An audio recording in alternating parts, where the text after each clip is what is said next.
요즘의 핫 이슈 바로 ETF. 도대체 ETF가 뭔지 오히려 초보 개미들한테는 ETF도 좋다 이런 말 하면서 권해주시더라고요. 그렇지, 그렇지. 근데 자세히 못 물어봤어요. 창피해서. 뭔지. 오늘 한번 알아봅시다. ETF가 정확히 뭔가요? 우리가 주식을 투자한다고 하면 개별 종목을 대부분 사잖아요. 그쵸, 그 회사의 주식을 사는 거죠, 우리가. 근데 나는 개별 종목에 대한 정보가 없어. 잘 모르겠어. 근데 왠지 주식시장은 올라갈 것 같아. 코스피 지수, 코스닥 지수 이런 지수가 있잖아요. 그럼 이 지수의 움직임을 추종하게 만들어 놓은 게 바로 인덱스 펀드예요. 이거를 조금 더 손쉽게 해서 주식시장에 상장을 시켜놨어요. 주식처럼 사고 팔 수 있게. 그 인덱스 펀드를. 그렇죠. 그거를 바로 우리가 ETF라고 얘기를 해요. 그러면은 그 ETF를 하는 이유가 주식보다 뭔가 좀 좋은 게 있으니까 그렇지. 이점. 거래 비용이 싸요. 수수료가 수수료가. 아주 좋네요.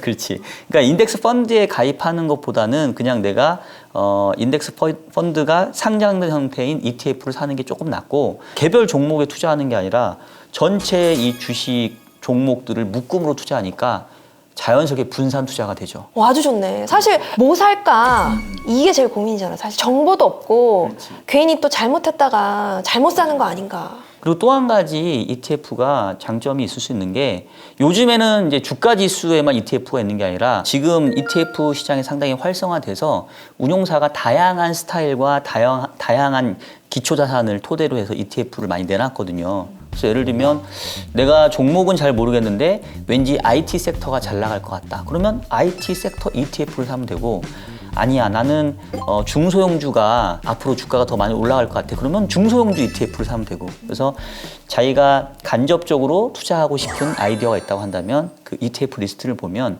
상당히 다양한 형태로 투자를 할 수가 있어요 지금은. 제가 그래서 좀 찾아봤거든요. 그랬더니 이게 좀 별로 그래프나 움직이는 게 그렇게 해서 돈 벌겠나 싶던데. 지수 같은 경우는 정말 많이 움직여야 뭐 2, 3% 정도 그러니까 2, 3% 움직이니까. 정도더라고요. 그러면 그게 투자라는 게 의미가 좀 없지 않나. 그래서 이 나경 씨처럼 이렇게 좀 화끈한 거를 좋아하는 사람들을 위해서 지수의 움직임을 뭐 2배 추종하는 내지는 3배 추종하는 오. 우리가 이거를 레버리지 ETF라고 얘기를 하거든요. 그런 것도 있고 그리고 심지어는 주가가 빠지는 거에 베팅하는 인버스 ETF라는 것도 있어요. 빠지는 거에 베팅한다 그러면 돈, 소위 말해서 떨어져도 돈을 벌 수 있다. 그렇죠. 주가가 하락할 걸로 예상이 되면 인버스 ETF를 사면 여기서 이제 떨어진 만큼 이익이 나기도 하고요. 오. 역시 이 인버스 ETF도 레버리지가 가능해요. 그래서 우리가 요즘에 뭐 곱하기 인버스 ETF라고 해가지고 곱버스 ETF라고 사람들이 얘기하기도 하더라고요. 오, 괜찮다. 오, 괜찮네요. 또 혹한다. 근데 이게 뭐 다 장점만 있는 건 아니니까 주의할 점 뭐 또 상당히 많이 있죠. 뭐 네. ETF가 뭐 무조건 좋다는 건 아니에요. 여러분 그 주의할 점 궁금하시죠? 꼭 구독, 좋아요, 알림 설정까지 부탁드리겠습니다.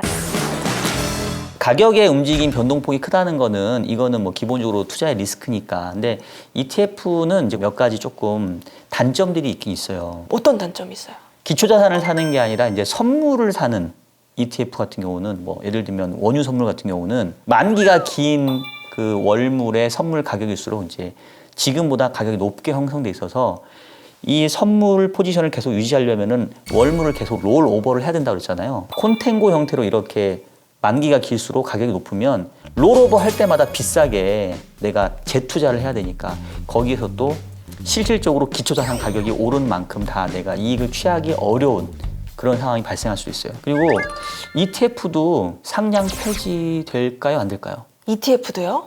상패가 될 수 있다고요? ETF도 상장 폐지가 될 수 있어요. 기본적으로 ETF가 갖춰야 되는 요건들을 갖추지 못하거나 내지는 이 순자산 가치라고 얘기하는데 이 NAV가 과도하게 떨어지면 상장 폐지가 돼버려요. 어머. 주식은 상장 폐지되면 휴지 조각 되잖아요. 근데 ETF는 휴지 조각 되는 건 아니고 그냥 그 상장 폐지됐던 시점의 가격으로 확정이 돼서 이제 나머지 잔존 가치만큼은 돌려주긴 하는데 내가 이제 손실 규모가 확정이 돼버린다는 그런 단점은 있죠. 투자라는 게 다 누구나에게 좀 위험을 가지고 하는 거거든요. 이게 좀 심해지면 도박인 거고 그래서 잘하면 좋은 건데 더 위험한 게 또 있나요? 레버리지 ETF는 이거 플러스 조금 더 우리가 주의해야 될 상황이 있어요. 어떤 점이요? 레버리지라고 했으니까 이제 승수 효과가 있단 말이에요. 기초자산의 움직임이 1이라고 한다면 2배짜리는 2배 위아래로 움직이고 3배는 3배 위아래로 움직이잖아요. 근데 이 움직이는 그 배수를 하는 게 전체 투자 기간 동안의 주가의 움직임을 따지는 게 아니라 1일 기초자산의 변동폭에다가 곱하기 2배, 곱하기 3배를 하는 형태예요. 1일 변동폭에. 그래서 이제 어떤 상황이 될 수 있냐면 예를 들면 만약에 유가가 오늘 100불이었어요. 근데 내일 20%가 빠져서 80불로 떨어졌어. 그 다음 날에는 또 20%가 올라. 그러면 이제 80에서 20%가 올라가면 96불이 되는 거죠. 100불이 96불 되니까 처음보다는 좀 떨어지긴 했지만 이제 차이가 별로 그렇게 크지 않잖아요. 근데 만약에 3배짜리 이 레버리지 원유 ETF에 투자했다고 한다면 첫날은 100이니까 똑같아. 근데 다음 날은 20%가 하락했는데 3배짜리니까 60%가 빠지는 거죠. 그럼 얼마가 돼요? 100이 40이 되죠. 다시 40에서 그 다음날 20% 올랐잖아요. 그러면 24만큼 더해지니까 64 정도밖에 안 돼요. 그러면 숫자가 클수록 그만큼 손실도 더 큰 거네요? 그렇죠. 변동폭이 이렇게 온탕, 냉탕 이렇게 오락가락 할 때는 기초자산 가격은 결국은 빠졌다가 올라가서 거의 제자리로 돌아왔는데 이 레버리지 ETF 같은 경우는 빠진 부분은 확 빠지고 올라간 부분들은 다 반영을 못해서 시간이 가면 갈수록 기초자산은 이렇게 와 있는데 레버리지 ETF는 저 밑에 가 있는 이런 상황들이 벌어질 수 있어요. 대박.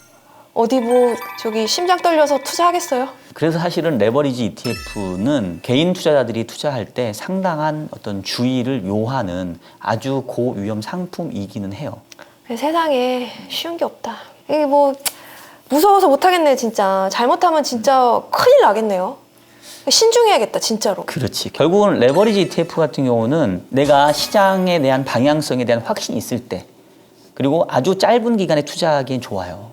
근데 장기간 포지션을 끌고 가면 일일 변동성의 배수만큼이 빠졌다가 올라갔다 하니까 기초자산하고 좀 괴리되는 부분들은 분명히 우리가 알고 투자를 해야 된다. 그럼 인버스는요? 인버스는 막 주가 많이 떨어지고 이제 안 좋은 상황일 때 그럴 때는 떨어질 것 같으니까 나는 인버스에 들어가야겠다. 인버스를 타야겠다.